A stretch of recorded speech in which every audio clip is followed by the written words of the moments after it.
this video, we'll teach you how to auto-delete your web and app history on Google. First, go to myactivity.google.com on any of your devices.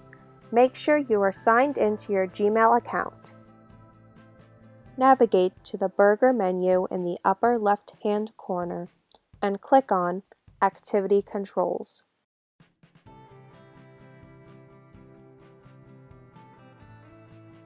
Go to the Web and App Activities section and select Manage Activity. Scroll down to the section Keeping Activity until you delete it manually, and tap on Choose to delete automatically.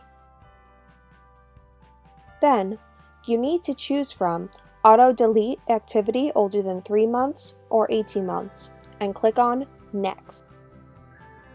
Press Confirm to make the change to your Auto Delete settings.